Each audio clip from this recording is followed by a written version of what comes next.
वंदन करता हूँ, स्वागत करता हूँ।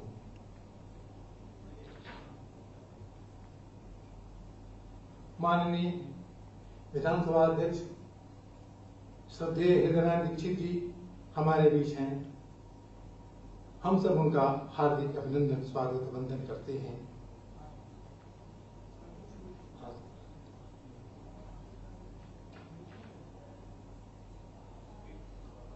हमारे बीच हिंदी संस्थान के कार्यकारी अध्यक्ष प्रोफेसर सदानंद गुप्त जी, मैं आपसे आग्रह करता हूं कि आप मंच पर आएं, अपना आसन ग्रहण करें। प्रोफेसर सदानंद गुप्त जी।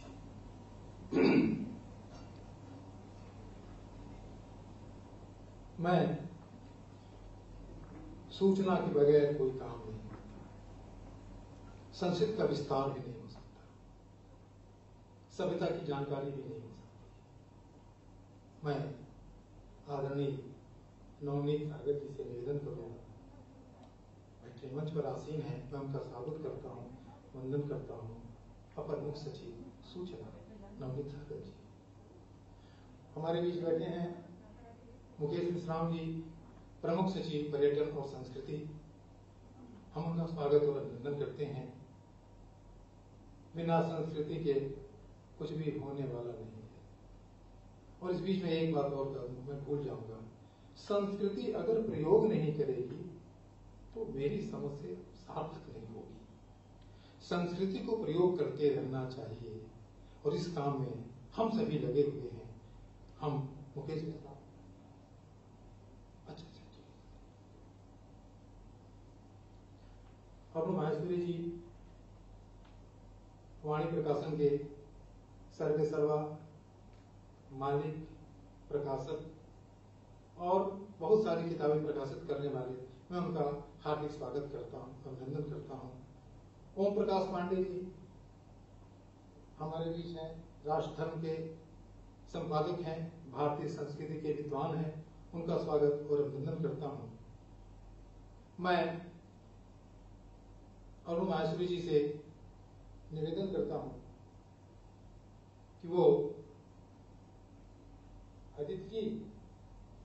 अदिति माहेश्वरी जी उत्तरी और पुष्पगुच्छ से हमारे माननीय मुख्यमंत्री जी का स्वागत अभिनंदन करें। माननीय मुख्यमंत्री श्रद्धेय योगी आदित्यनाथ जी का स्वागत अभिनंदन करते वाणी प्रकाशन के निदेशक अरुण माहेश्वरी जी और अदिति माहेश्वरी, विधानसभा अध्यक्ष जी श्रद्धेय हृदयनारायण दीक्षित जी का स्वागत और अभिनंदन करते हुए अरुण माहेश्वरी जी पुष्पगुच्छ और उत्तरीय से स्वागत करते हुए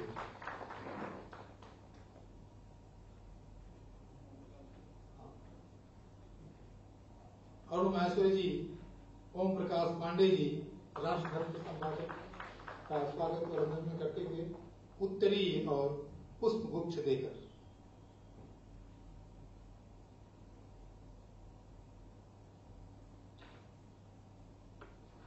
प्रोफेसर सदानंद गुप्त जी का सम्मान करते हुए, अभिनंदन करते हुए वाणी प्रकाशन के निदेशक अरुण माहेश्वरी जी उत्तरीय बढ़ाकर स्वागत करते हुए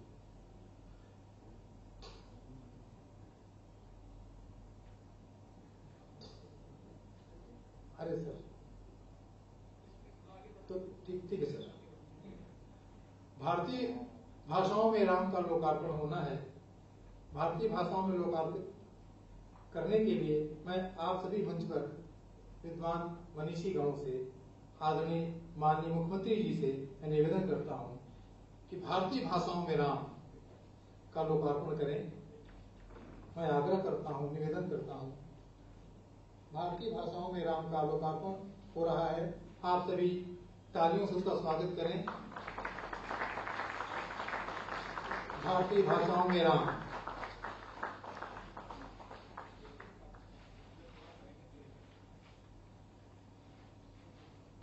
पुस्तक लोकार्पित हो रही है।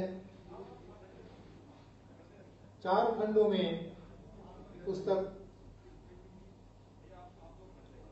भारतीय भाषाओं में राम पुस्तक का लोकार्पण राम ने भगवान श्री राम का आशीर्वाद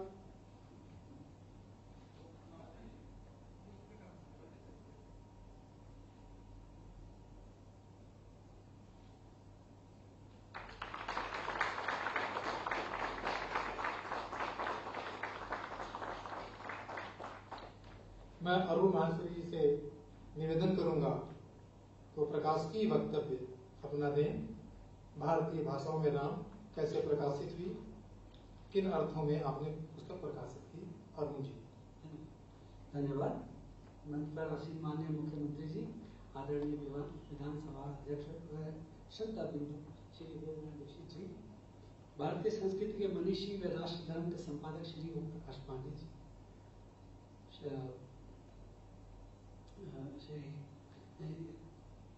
उत्तर प्रदेश हिंदी संस्थान के कार्यकारी अध्यक्ष श्री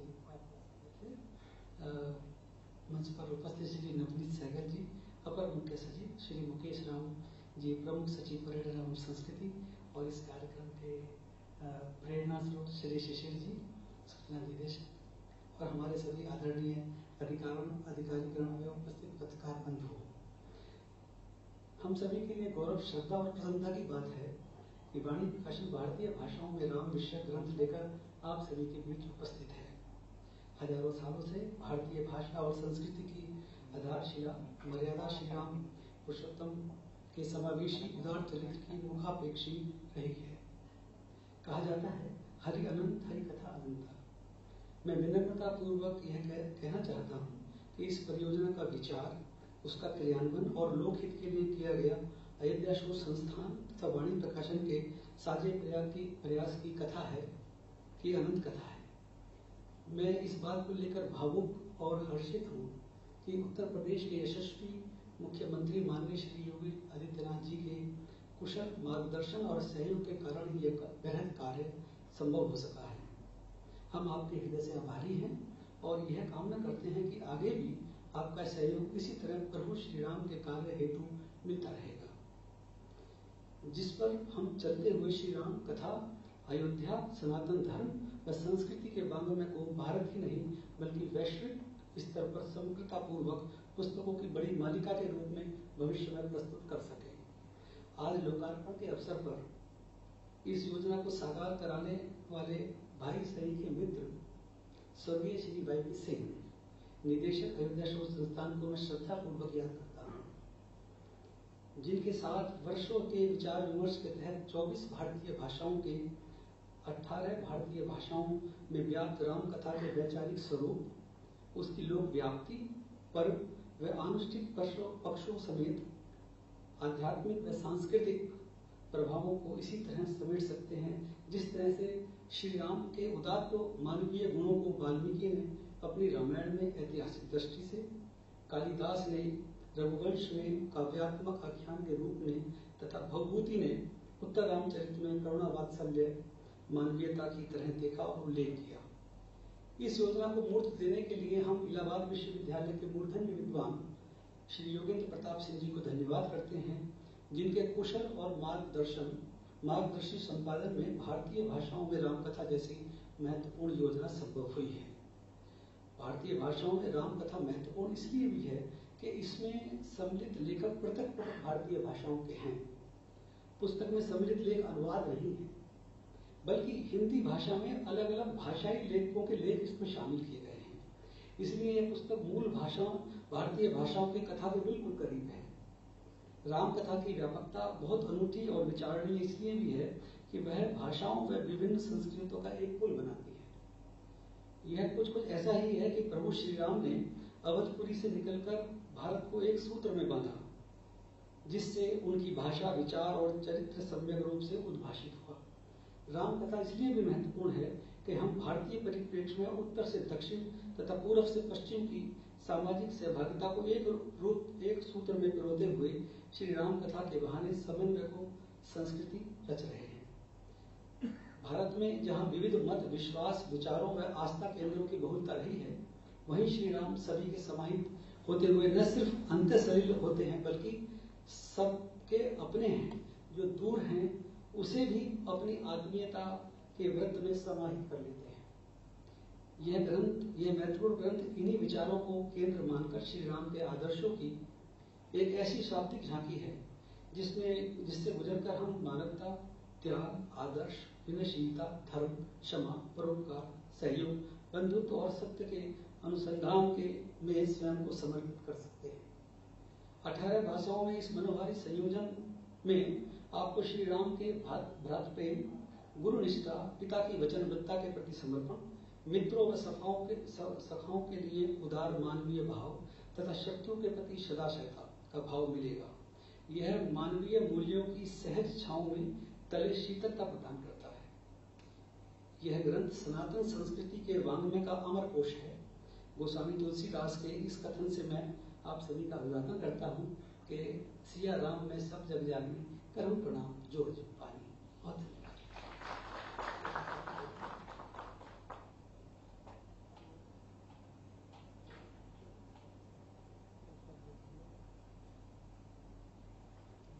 धन्यवाद अरुण जी,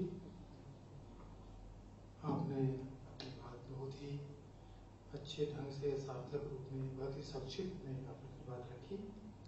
आपका धन्यवाद। हम समय का ध्यान रखेंगे। समय जो सीमा दी गई है उसी सीमा के अंतर्गत हम अपना कार्य संपादित करेंगे। मैं नवनीत सागर जी जो अपर मुख्य सचिव सूचना है, मैं आग्रह करता हूँ, निवेदन करता हूँ।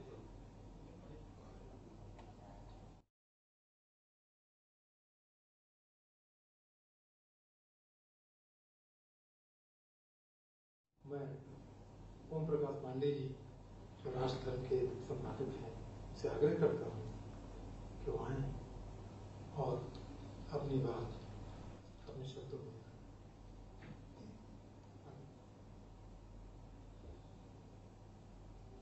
संत और शासक के मणिकांचन संयोग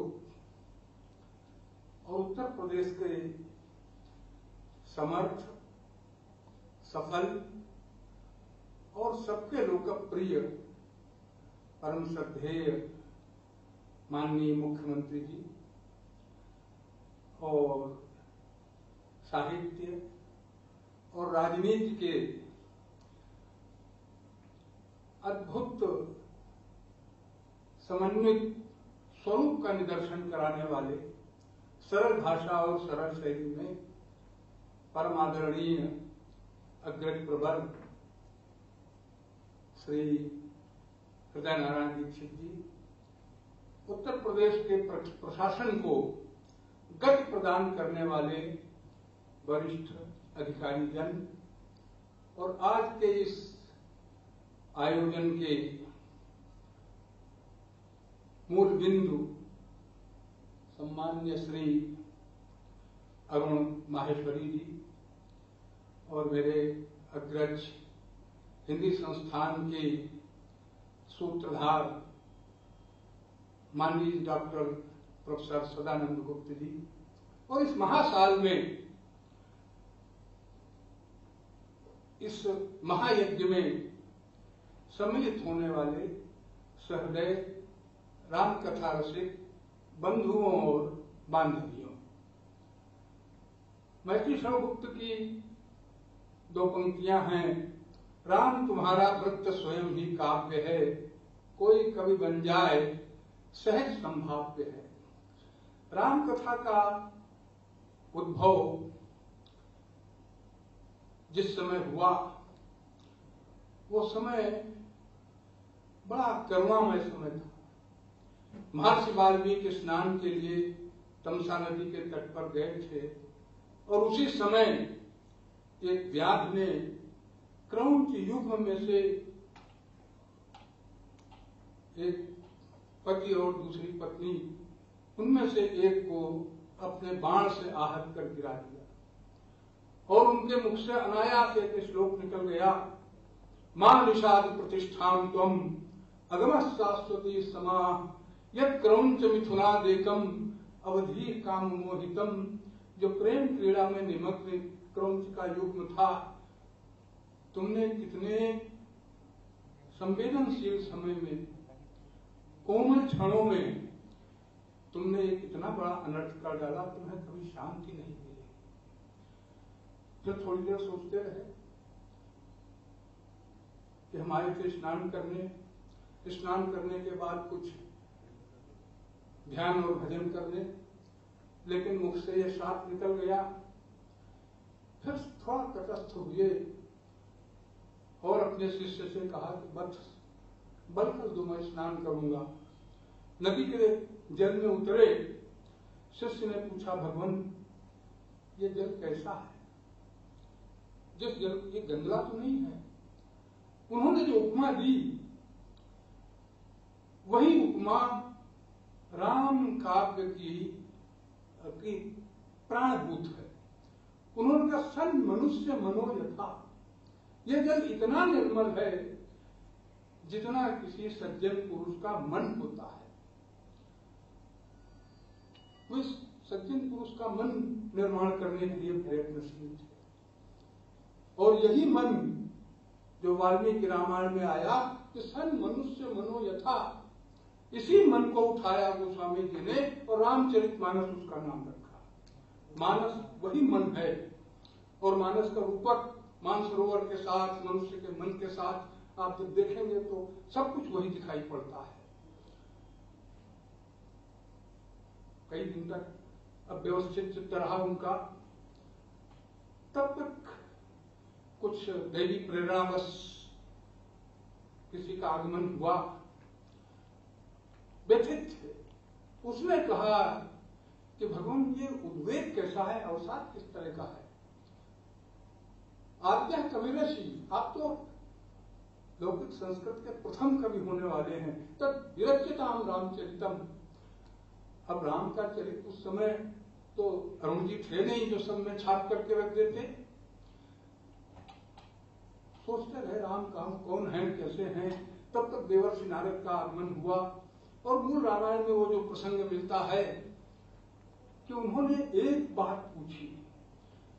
उन्होंने कहा कि लोग, नारद जी आप तो घूमते रहते हैं, आपने विद्वानों को देखा होगा, बलवान लोगों को देखा होगा, धनवान लोगों को देखा होगा, लेकिन आपको कोई ऐसा व्यक्ति भी दिखाई पड़ा क्या जो चरित्रवान हो? और मूल रामायण की ये पंक्ति है, चारित्रेण चुको युक्ता। ये जो कैरेक्टर क्राइसिस है, ये जो चरित्रवान व्यक्ति की खोज है, सज्जन मनुष्य के मन की खोज है, यही राम कथा के मूल में है। और फिर देवर्षि नारद ने उत्तर दिया, बड़ा लक्षण उत्तर भी है वो, इक्ष्वाक वंश प्रभो रामो नाम नहीं स्तुता। मैंने एक आदमी का नाम सुना है, वो इक्ष्वाक वंश में उत्पन्न हुआ है, लेकिन ये स्तुता शब्द बता रहा है कि उस समय तक देवर्षि ने भी राम को शायद देखा नहीं था, लेकिन उनका यश फैल गया था बहुत प्रारंभ में ही। तो यह राम कथा आगे बढ़ी और बड़े सारी भारत की भाषाओं में रामायणों की रचना हुई। लखनऊ में एक कुछ वर्ष पहले, 15-16 वर्ष पहले एक विभूति थे, पंडित नंद कुमार अवस्थी, जिन्होंने भारत की उन विभिन्न भाषाओं में कंब की रामायण हो, कृत्तिवास की रामायण हो, सबका अनुवाद कराने का संकल्प किया था और बहुतों के अनुवाद में वे सफल भी हुए थे। तो यह जो सब प्रदेशीय भाषाओं में रामायण हैं, सबका अंतःकरण तो एक ही है, सबका तथ्य तो एक ही है। और इन रामायणों में ने विश्व में भर में यात्रा की। बेल्जियम के कामिल बुर्के, बाबा कामिल बुर्के राम कथा में इतने रमे कि फिर बेल्जियम लौट कर नहीं, यहीं के होकर रह गए। मैंने भगवान राम की जय को बोलते और लोगों को भी सुना है, लेकिन बाबा कामिल बुर्के को मैंने ये कहते हुए सुना, जय हो भगवान तुलसीदास की। इतने रमे। रूस कम्युनिस्ट देश है, लेकिन बरान्निकोव ने रामचरितमानस का अनुवाद करके वहां भी भगवान राम को प्रतिष्ठित कर दिया। स्टेलिन की नगरी में, स्टेलिन के देश में, लेनिन के देश में। तो यह राम कथा आज विश्वव्यापक हो गई है। ग्रियर्सन ने इसको यूरोप भर में प्रचारित कर दिया। तो यह जो राम कथा है, यह बड़ी महत्वपूर्ण कथा है। लेकिन इस कथा के साथ क्षेपक भी कब नहीं फैले। इस ईसा पूर्व जब बौद्ध धर्म का प्रादुर्भाव हुआ तो उसमें बहुत सारे क्षेपक मिलाए गए। क्योंकि भगवान बुद्ध ने अपनी पत्नी का त्याग किया था, इसलिए सीता का निर्वासन भी करा दिया गया। और साथ ही ऐसे ऐसे प्रसंग जोड़ दिए गए, जैसे संभोग का प्रसंग है, जिसका कोई औचित्य बिल्कुल दिखाई नहीं देता है, लेकिन वो बौद्धों ने जोड़ा। सबसे पहले सीता का निर्वासन जो हुआ कराया है वो दिन्नाग ने कराया था कुंदमाला नाटक में। और इसीलिए कालिदास कहते हैं दिन्नागा नाम पथ परिहरन, ऐ मेघ तुम दिन्नाग का रास्ता छोड़ देना। दिन्नाग कुंदमाला के वो है प्रणेता। 9वीं शताब्दी में भवभूति ने भी उत्तर रामचरित के माध्यम से उस प्रसंग को लिया, लेकिन वो पूरी तरह से प्रक्षिप्त है। प्रक्षिप्तों को ध्यान में रख करके राम कथा को आगे बढ़ाना है। पूरा उत्तरकांड वाल्मीकि रामायण का प्रक्षिप्त है। उसमें 36 सर्गों में रावण की कथा है। तो रामायण में होकर के रावण आए नहीं, एक तरह से बौद्धों ने जोड़ा। और बौद्ध राम कथा से चिढ़ते थे। सच बात यह है, अश्वघोष संस्कृत का बड़ा भारी कवि हुआ है। बुद्ध चरित लिखा, वो साकेत का था, अयोध्या में रहता था, लेकिन उसने एक लाइन राम कथा पर नहीं लिखी। ये सारा जो प्रपंच हुआ, जोड़े गए अंश हैं, इनको बचाते हुए जो मूल राम कथा है, वो राम कथा आगे बढ़ती रहे, सबके मनुष्य को निर्मल करती जाए, वातावरण को पवित्र करती जाए, लोगों को चरित्र का पाठ पढ़ाती जाए। यह राम कथा अनंत काल तक जीवित रहेगी। और जो प्रचलित पंक्ति है इसके विषय में, यावत स्थास्यन्ति गिरया सरितस्य मही तले, जब तक नदियां हैं, गंगा यमुना हैं, इनकी धाराएं हैं, जब तक हिमालय है, विंध्याचल है, सह्याद्रि है, तावत रामायण कथा लोकेषु प्रचलिष्यति, तब तक ये रामायण की कथा लोक में फैलती रहेगी। मैंने अभी लोकार्पण हुआ है, मूल ग्रंथ को देखने का अवसर मुझे नहीं मिला है अभी, लेकिन मुझे विश्वास है उसके प्रकाशक माहेश्वरी जी पर, उनके वाणी प्रकाशन पर, उनके प्रकाशन की पुस्तकें मैंने पढ़ी हैं कि वे घटिया किताबें नहीं छापते।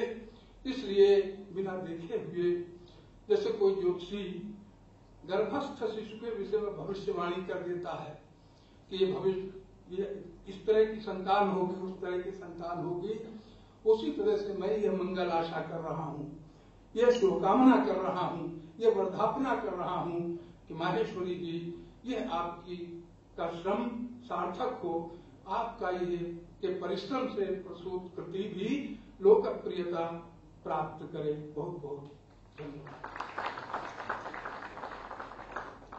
आदरणीय का आभार, धन्यवाद। और राम की चाहे जितनी भी कोई बुराई करे, कुछ भी करे, राम घटने वाले नहीं हैं, राम रहने वाले हैं। अब तो 4 खंडों में 18 भाषाओं में जहां जहां राम है, हमारे पास वो कृति प्राप्त है। अब मैं राम बहुत प्रेम करते हैं, निषाद से, केवट से, सबरी से, वानर से, जटायु से। मैं आदर के साथ बुलाना चाहता हूँ प्रोफेसर सदानंद।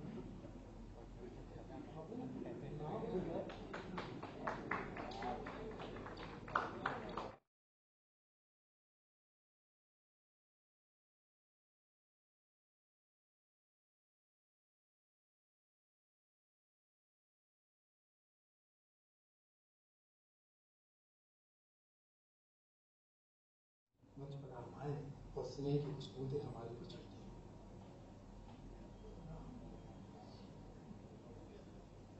परम आदरणीय माननीय मुख्यमंत्री जी श्री योगी जी, अभी जिनका बहुत सुंदर मार्गदर्शन और बोधन प्राप्त हुआ।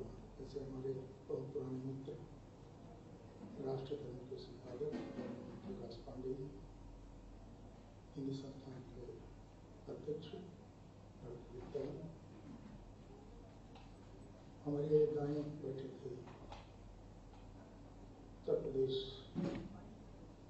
में प्रशासन में वरिष्ठ पद पर श्री नवनीत सहगल जी, मुकेश मेश्राम जी, अन्य अधिकारीगण उधर बैठे हैं, जितेंद्र जी, ऐसे अनेक मित्र बैठे हैं। मैंने वैसे भी जबरदस्ती माइक ले लिया है, मुझे यह अनुमान नहीं था कि सदानंद जी इस कार्यक्रम में बोलेंगे। अब जब ले ही लिया है तो दो चार बिंदुओं की तरफ मैं ध्यान आकर्षित करूंगा। और माननीय मुख्यमंत्री जी पहले से ही हमको संकेत दे चुके हैं कि जरा स्पीड से चलना है, तो मैं स्पीड से चलने का प्रयास कर रहा हूं। पहली बात कि राम भारत की पहचान, भारत की प्रतिष्ठा, भारत का यश, भारत की विविधता, इसके विग्रह हैं, प्रतीक है, अनुमान है। और हम लोग इस देश में, हमसे तात्पर्य हम और हमारे पूर्वज इस देश में राम के बिना तड़पते रहे। राम हमारे प्राण में, हमारी प्रज्ञा में, हमारे अनुभव में, हमारी अनुभूति में, हमारी प्रतीति में राम गहराई से बैठे हुए हैं। लेकिन एक बात कहे बिना मन नहीं मानता, वो बात यह है कि राजनीतिक दृष्टि से काम करने वाले इस देश के कुछ लोग भी कह सकते हैं, समूह भी कह सकते हैं, दल में नहीं कहूँगा, ऐसे कुछ लोग राम के नाम पर बहुत चिढ़ते थे। और कुछ विद्वान दिल्ली के राम को काल्पनिक काव्य कथा का पात्र मानते थे।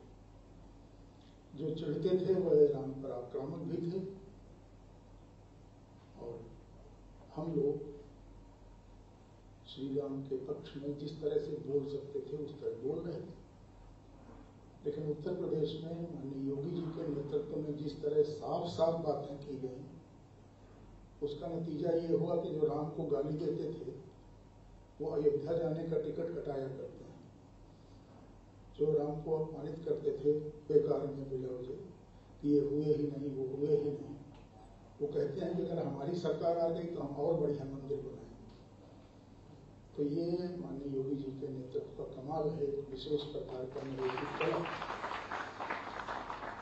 उस नैरेटिव में अब हर व्यक्ति, चाहे वामपंथी हो, चाहे वो अध्यक्ष के नाते मैं उनके दलों के नाम नहीं ले रहा हूं, लेकिन ढेर सारे चेहरे आपको दिखाई पड़ते होंगे जो श्री राम का नाम लेने लगे। संभव है कि अभी ऊपर से ले रहे हैं, लेकिन संभावना यह है कि श्री राम तो बैठेंगे ही हृदय में। तो ये एक अद्भुत घटना है। पत्रकारों ने, साहित्यकारों ने जरूर लिया होगा, पत्रकारों ने संभवतः इसका संज्ञान नहीं लिया कि जो बहुत तीखी तीखी पैनी बातें करते थे, आरोप प्रत्यारोप, उनकी भाषा वाणी राम ने बदल दी है। ये हमारी वार्ता का बिंदुवार में बोल रहा हूँ, पहला बिंदु। दूसरा ये है जो कहा जा चुका है यहाँ से कि राम पूरी दुनिया में आदर्श पुरुष के रूप में अकेले हैं। श्री वाल्मीकि जी की जो राम कथा है उसकी शुरुआत के थोड़ा पहले का हिस्सा अभी पांडे जी ने बताया है। तो उसमें जो नारद का प्रश्न था ये था कि इस पूरे लोक में गुणवान, वीरवान, बलवान कौन है?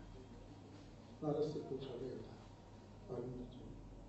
मेरा ख्याल में संस्कृत का विद्यार्थी तो हूं नहीं, इसलिए को उसमें इससे शुरू होता सामर्थ्य लोके, तो प्रश्न बड़ा सुंदर है कि इस लोक में और संप्रति उस कालखंड में, जिस कालखंड में वाल्मीकि जी कथा लिख रहे थे, कौन है ऐसा और जो गुणवान भी हो, बीजवान भी हो, पौरुष पराक्रम भी जिसके पास हो। तो वाल्मीकि जी के चित्त में तत्कालीन भारत में एक ऐसे पुरुष का अनुसंधान चल रहा था और उसका उत्तर नारद से मिला। राम हमारी शीलाचार्य की और वैचार्य की भारत की सभ्यता, इसके भी आदर्श हैं। दुनिया में अनेक तरह की समाज व्यवस्थाएं, अनेक तरह की राजनीतिक व्यवस्थाएं, पॉलिटिकल, अनेक तरह की आर्थिक व्यवस्थाएं चलती हैं, लेकिन कोई भी व्यवस्था ऐसी नहीं है जहां पर संसार को, समाज को सुचारू रूप से चलाने के लिए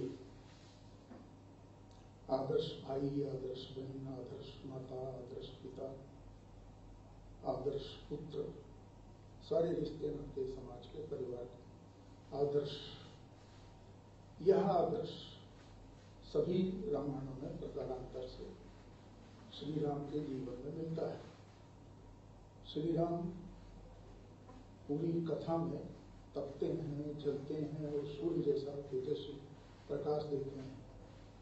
ऐसा महानायक दुनिया के इतिहास में नहीं दिखाई पड़ता, और इसलिए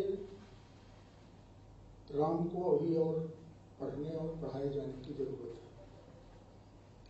ज्यादा मात्रा में। और ये अच्छा काम है कि प्रकाशक श्री अरुण जी अयोध्या शोध संस्थान के सहयोग से इस दिशा में बहुत सक्रिय भूमिका का निर्वहन कर रहे हैं।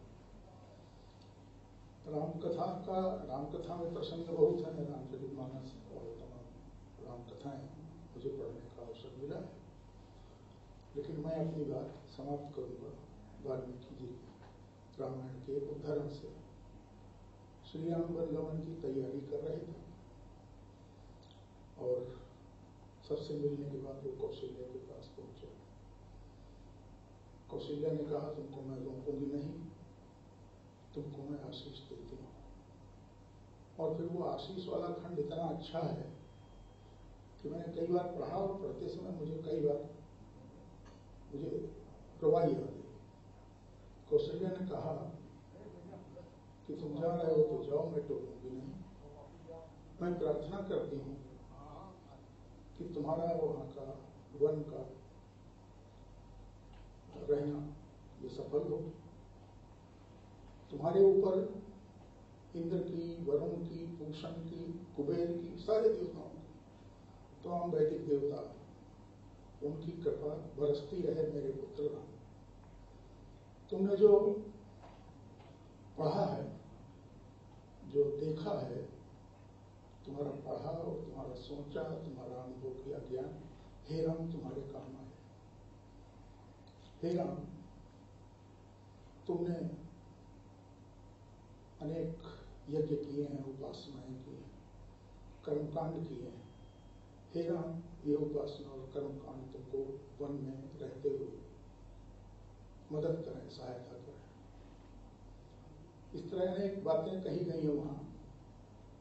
उस प्रकरण का जो मुख्य अंश, जो सार तत्व है, वो सार तत्व है कि वैदिक काल से लेकर चली आ रही परंपरा, देवता वैदिक काल के हैं, उसमें कौशल्या के प्रार्थना, ये चली आ रही परंपरा राम के रूप में प्रकट होती है। और फिर इस तरह प्रकट होती है कि तुलसीदास जी की रामचरितमानस में, राम रसायन तुम्हारे पास आ। आयुर्वेद में रसायन का अर्थ होता है शक्तिवर्धक दवा, औषधि, अमृत वाली। तो राम रसायन तुम्हारे पास आ। रसायन वैसे जब आप केमिस्ट्री पढ़ेंगे तो उसका अर्थ दूसरा, कंपाउंड, लेकिन रामचरितमानस में रसायन का अर्थ जीवन वर्धक, आयुवर्धक औषधि है। तो राम का नाम फिर रसायन हो गया। तुलसीदास जी राम की आराधना करते हुए कहते हैं कि आपने तो अजामिल को तारा, एक दो को और तारा, आपके नाम से लाखों तर गए आपका, आपसे बड़ा है नाम राम का। इस तरह की तमाम आनंदवर्धन कथाएं राम के रूप में याद की जाती हैं। भिन्न भिन्न भाषाओं में राम कथा को ले जाने का ये कार्यक्रम अनूठा है, क्योंकि भाषा ही संस्कृति की संवाहक होती है, और जैसी संस्कृति होती है भाषा उसी के अनुरूप व्याकरण में ढलकर नया रूप धारण करती है। अनेक भाषाओं में यह आज विमोचन हुआ है राम कथा का, और हम लोग सौभाग्यशाली हैं कि उस प्रदेश के हैं जहाँ पर श्री राम की अयोध्या है। हम लोग भाग्यशाली हैं उस प्रदेश के हैं जहाँ वाल्मीकि और तुलसी हैं, और इन सारे प्रतीकों का, संस्कृति का, सांस्कृतिक प्रवाह का बार बार पुरस्चरण करने कराने में संलग्न हमारे उत्तर प्रदेश के मुख्यमंत्री माननीय योगी जी हैं।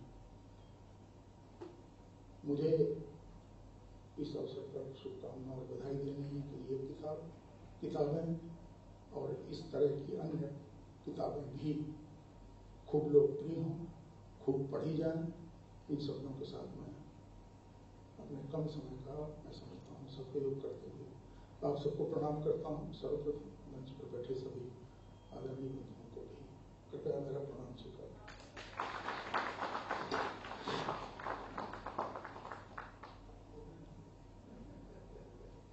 आदरणीय का आभार। अब हम उस बिंदु पर, उस ऊंचाई पर पहुंच चुके हैं जहां हम आशीर्वचन की आशा रखते हैं, पूरा विश्वास रखते हैं। राम काज कीन्हे बिना मोहि कहाँ विश्राम। और मैं जो देखता हूँ कभी कभी सपने में भी और जागने में भी, तो देखता हूँ कि हमारे माननीय मुख्यमंत्री श्रद्धेय योगी आदित्यनाथ जी अगस्त की भूमिका में है क्या, विश्वामित्र की भूमिका में है क्या। दो ऋषि हमारे ऐसे हुए हैं जो संस्कृत के प्रचार प्रसार में उत्तर से दक्षिण, पूर्व से पश्चिम, पूरा देश मैं इसी भूमिका में पाता हूँ। मैं बड़े ही आदर के साथ, बड़े ही सम्मान के साथ अभिभूत हूँ। आज उन्हें आमंत्रित कर रहा हूँ या आए और स्नेह की कुछ बूंदें आप आशीर्वचन हमारे से मांगे।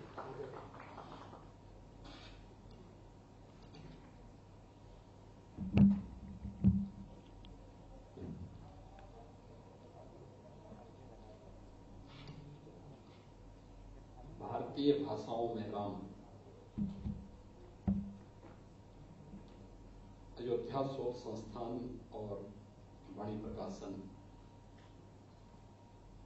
के संयुक्त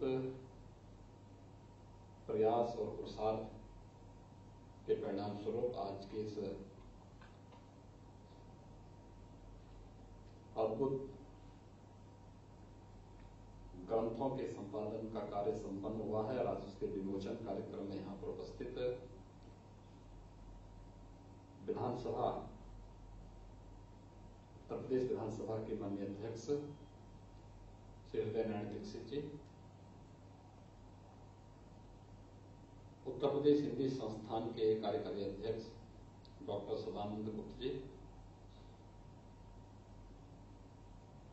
राष्ट्र धर्म के संपादक सम्मानित श्री ओम प्रकाश पांडे जी, वाणी प्रकाशन और इस ग्रंथ के प्रकाशक श्री अरुण माहेश्वरी जी, उत्तर प्रदेश शासन में अपर मुख्य सचिव सूचना श्री नवनीत सहगल जी, प्रमुख सचिव पर्यटन एवं संस्कृति श्री मुकेश कुमार मिश्राम जी, इस कार्यक्रम का कुशल संचालन कर रहे वरिष्ठ लेखक श्री वीरेंद्र सारंग जी और उपस्थित सभी महानुभाव,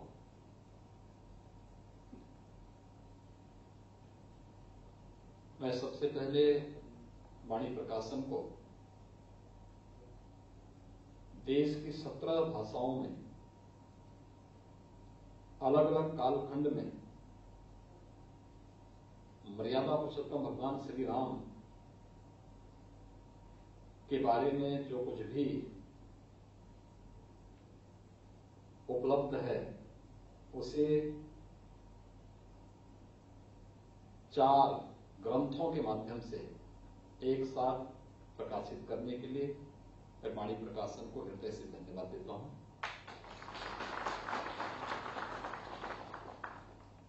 अयोध्या शोध संस्थान और श्री योगेंद्र प्रताप सिंह का स्मरण हमारे सामने सहज ही आ जाता है। श्री योगेंद्र प्रताप सिंह आज हमारे बीच में नहीं है,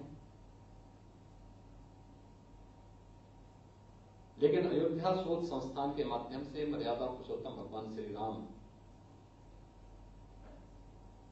भारत के अंदर, दुनिया के अंदर कहां कहां पर राम की लीला पहुंची है, इन सब पर उनका विशद अध्ययन भी था और उनकी रुचि भी थी। ईश्वर उन दिवंगत आत्मा को शांति प्रदान करें। कोरोना कालखंड में उनका असमय निधन न केवल अयोध्या शोध संस्थान के लिए बल्कि सभी राम भक्तों के लिए एक अपूर्णीय क्षति है। दिवंगत आत्मा की शांति की कामना में इस अवसर पर करता हूं।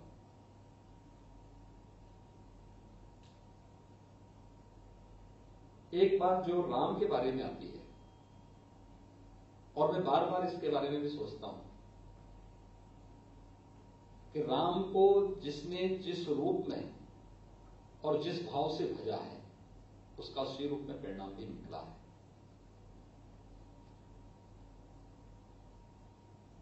महर्षि वाल्मीकि अपने लौकिक ग्रंथ के माध्यम से सर्वश्रेष्ठ महाकाव्य की रचना करते हैं। त्रिकालदर्शी ऋषि हो गए, लोक पूज्य हो गए।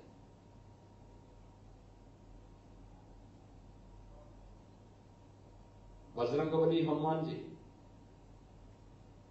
राम नाम का जप करते करते राम काज में इतने व्यस्त हो गए कि लोग देवता हो गए।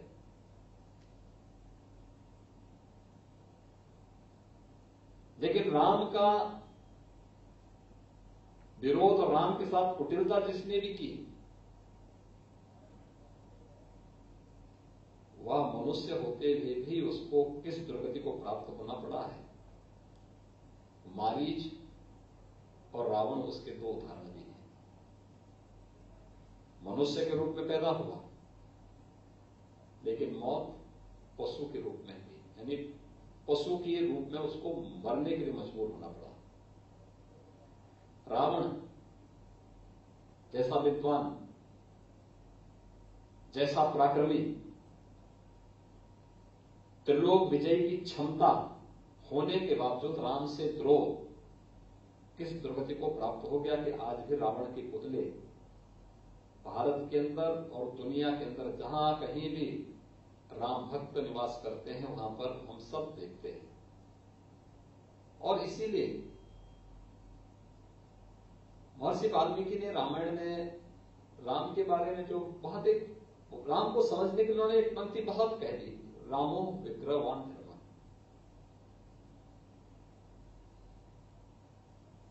धर्म की जब हम बात करते हैं तो धर्म केवल पूजा पद्धति नहीं होती है।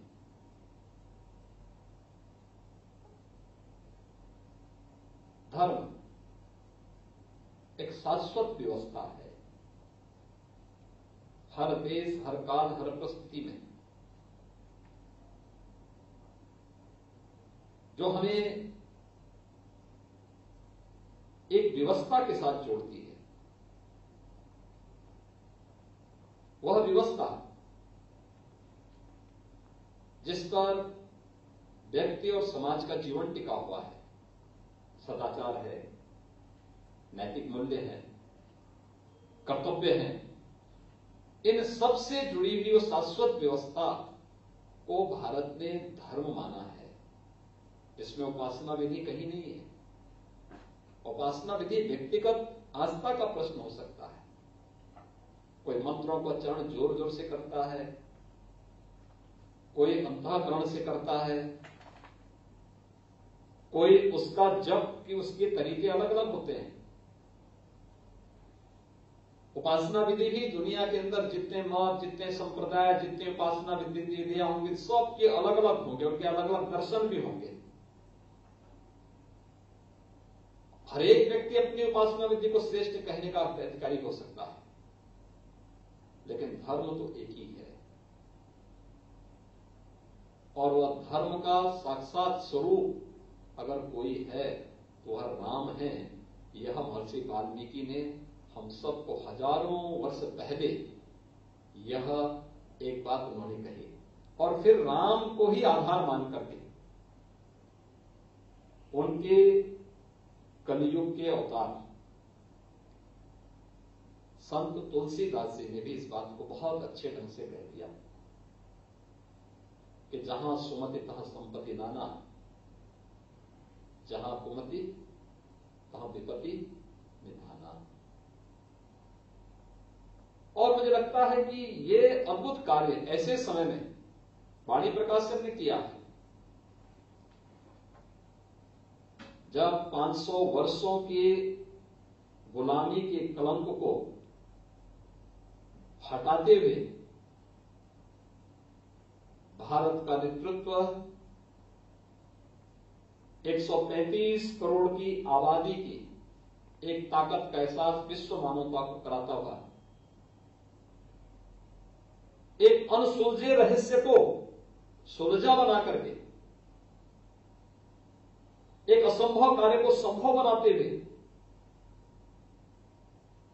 नियति को अपने अनुसार संचालित करते हुए अयोध्या में श्री राम जन्मभूमि पर भगवान राम के भव्य मंदिर के निर्माण कार्य को आगे बढ़ा रहा है। उस समय यह प्रकाशन और भी प्रासंगिक हो जाता है। मुझे लगता है कि भारत ही नहीं, दुनिया के अंदर जहां कहीं भी भारतवंशी निवास करते हैं या भारत के प्रति जिसके मन में थोड़ा भी आदर और सम्मान का भाव है, अनुराग का भाव है, उस हर व्यक्ति ने 5 अगस्त 2020 की तिथि को बड़े उमंग और बड़े उत्साह के साथ अंगीकार किया, एक दूसरे को शुभकामना दी, स्वतःस्फूर्त भाव के साथ अपने घरों में दीप प्रज्वलन करके दीपावली के एक उत्सव को मनाया। यही तो भारतीय भाव है, यही तो सही भाव है, और यही राम की विराटता भी है और उनकी विशालता भी है। मुझे एक बात बताइए कि टेलीविजन में आप लोग, जो लोग राम को आज काल्पनिक कहते थे एक समय में, हमारे स्पीकर साहब ने उनके बारे में पहले इस बात को कहा कि आप ये टिकट कटा रहे हैं अयोध्या जाने के लिए। अच्छी बात है, उन्होंने पहले कहा राम तो सबके।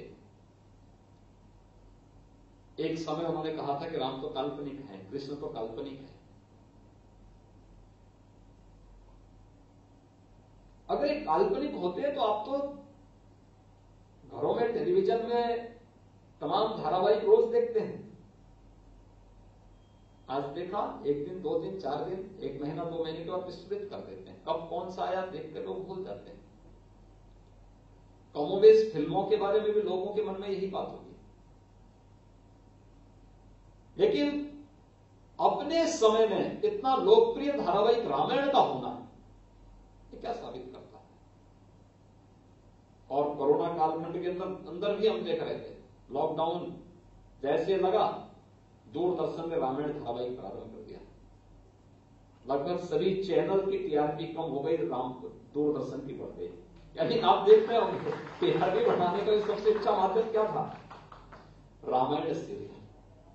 और कई कई दृश्य तो ऐसे थे, लोग मांग करते थे कि कल 1 घंटा ये चला है, आज फिर इसको दिखाइए। व्यक्ति देखते देखते थक जाएगा। और ये केवल रामायण सीरियल में नहीं होता, रामलीला तो आप देखते हैं कि हर वर्ष हर गांव में रामलीला होती है। पात्र वही होते हैं, संवाद वही होता है, खेलने का तरीका वही होता है। लोगों को यह भी मालूम है कि अब क्या होने जा रहा है, लेकिन उस संवाद के साथ आत्मीयता, उस संवाद के साथ भारतीयता, उस संवाद के साथ मर्यादा पुरुषोत्तम भगवान श्री राम की जो विराटता है, जो महानता है, उनके अवतरण की कथा है। हर भारतवासी अपने अंतःकरण से उसे देख करके अभिभूत होता है, अपने को जोड़ता है, अपने परिवार के साथ बैठ करके उसका आनंद भी लेता है और उसके प्रति श्रद्धावनत भी होता है। यही तो राम की महिमा है। और राम की उस महिमा को आज फिर से वाणी प्रकाशन ने इस बृहद रूप में प्रस्तुत किया है। यह अद्भुत है, अभिनंदनीय है। इंसाइक्लोपीडिया ऑफ रामायण पर काम चल रहा है अयोध्या शोध संस्थान के साथ मिलकर के, और मुझे लगता है संस्कृति विभाग को इस कार्यक्रम को और तेज करना चाहिए। मैं मानता हूं श्री वाईपी सिंह जी के अकस्मात अवसान के बाद, उनके दिवंगत होने के बाद इस कार्य में थोड़ी बाधा आई होगी, लेकिन एक अद्भुत कार्य है। दुनिया के अंदर जहां कहीं भी, आप कहीं भी जाइए, इंडोनेशिया के अंदर रामलीला है, वे आज भी राम को अपना आदर्श मानते हैं। थाईलैंड में आप जाइए, थाईलैंड के राजा ने तो अपना जो महल था वो रामायण को डोनेट कर दिया, थाई रामायण के लिए, और थाई रामायण को उसने चित्रों के माध्यम से उकेरा है। वहां की दीवारों में जाके देखिए, वहां के राजा अपने को राम का वंशज मानते हैं। वहां के राजमार्ग, हमारे यहां नेशनल हाईवे हम कहते हैं, उन्होंने रामायण के नाम पर रामा 1, रामा 2, रामा 3 के नाम पे सभी हाईवे के नामकरण किए। कोरिया, अभी साउथ कोरिया को हम लोगों ने 3 वर्ष पहले आमंत्रित किया था अयोध्या के दीपोत्सव कार्यक्रम में। अद्भुत थे अयोध्या देख करके। उनका ही मानना है कि हमारा संबंध अयोध्या से, जापान है, नेपाल है, दुनिया के अंदर बहुत कुछ है। और ये सांस्कृतिक मिलन के कार्यक्रम जो होंगे, यह भारत को दुनिया के अंदर स्थापित करने के बहुत अच्छे माध्यम बन सकते हैं। मुझे विश्वास है कि इंसाइक्लोपीडिया का जो प्रकाशन कुछ समय के बाद अयोध्या शोध संस्थान के द्वारा आगे बढ़ेगा, उस कार्यक्रम में भी वाणी प्रकाशन अपनी सहभागिता करे, क्योंकि ये बहुत बृहद कार्य है, बहुत बड़ा कार्य है। और दुनिया के अंदर हम लोगों ने अभी तक देखा होगा, मुझे लगता है कि जो सबसे पहला ग्रंथ महर्षि वाल्मीकि ने प्रस्तुत किया था, और यह जो कार्यभाव है वह अद्भुत है। उन्होंने वैदिक संस्कृत को लौकिक संस्कृत के माध्यम से प्रस्तुत किया। लेकिन मैं भी ग्रंथ को देख रहा था कि 17 भाषाओं में राम की कथा का उल्लेख उन्होंने एक साथ इस ग्रंथ के माध्यम से प्रस्तुत किया। और उसके बाद आप देखे होंगे कि मध्यकाल में उत्तर भारत में गोस्वामी तुलसीदास जी ने, पूर्वी हिस्से में कृतवास रामायण के माध्यम से, दक्षिण में कंब रामायण के माध्यम से, यानी अनेक भाषाओं में आपको राम की कथा भारत के अंदर भी मिल जाएगी और दुनिया के अंदर भी देखने और सुनने को मिल जाएगी। दुनिया की कौन सी ऐसी भाषा है जिसमें राम की इस पावन कथा को लोगों ने बड़ी श्रद्धा के साथ अंगीकार में किया हो? हम सब का ये दायित्व बनता है कि हम इन सब का संकलन करें, और संकलन करके फिर अयोध्या शोध संस्थान जैसी संस्थाएं इस दिशा में प्रयास करेंगी, तो वह इस क्षेत्र में शोध करने वाले और इस क्षेत्र में कार्य करने वाले अनेक लोगों के लिए प्रेरणादायी बन पाएगा। मैं एक बार फिर से वाणी प्रकाशन को इस अनुपम और अद्भुत कार्य के लिए हृदय से धन्यवाद देता हूं। भारतीय भाषाओं में राम के प्रकाशन और आज उसके विमोचन के इस कार्यक्रम के लिए हृदय से बधाई देता हूं।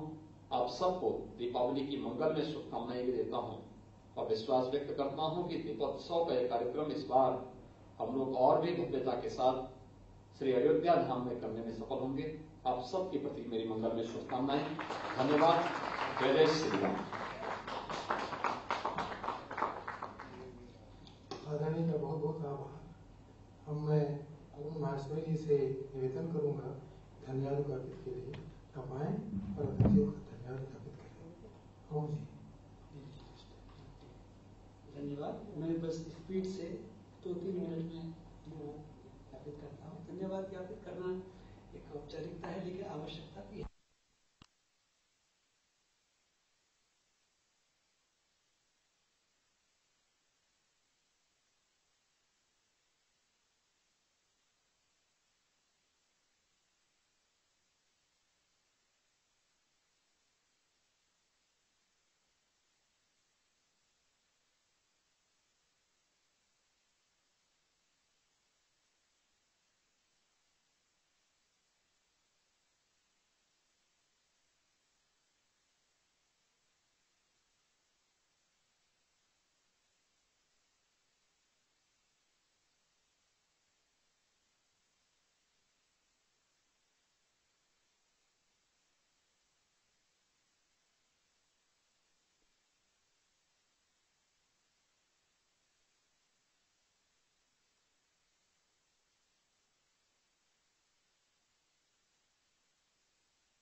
प्रेमी है। कई कार्यक्रमों में मैं आपके साथ कभी बैठना हुआ है, आपको संबंध में याद ना हो, लेकिन मैं जानता हूँ साहित्य प्रेमी है। आपका बहुत बहुत आभार। श्री मुकेश मेश्राम जी से मेरा बहुत पुराना परिचय भी है और अयोध्या शोध संस्थान जैसी स्निग्ध जगह को वे और भी ज्यादा फ्रूटफुल बनाए, क्योंकि उसमें बहुत सारी संभावनाएं। अभी तो सर ये जो भारतीय भाषाओं में राम किताब है, इसके अनुवाद की बात चल रही थी। हर भारतीय भाषाओं में इनका अनुवाद होना चाहिए। जैसे कि मलयालम से यदि हमने कुछ लेख लिए हैं तो वो मलयालम में भी आनी चाहिए, क्योंकि मलयालम के लोगों को वो किताब उस लेखों से वंचित क्यों रह जाए। ये बहुत बड़ी योजना है। तो मेश्राम साहब का भी बहुत अभिनंदन। और मैं यहाँ उपस्थित सभी साहित्यकार, विद्वान, और इसमें मुझे कहने में बहुत खुशी है कि ये सारा कार्यक्रम श्री शिशिर जी ने बहुत ही उत्साह से और उमंग से इस कार्यक्रम को किया। सूचना निदेशक श्री शिशिर साहब, उनका बहुत बहुत आभार। यहाँ आए सभी बंधुओं का बहुत आभार कि आप सब आए, अपना समय दिया। बहुत धन्यवाद।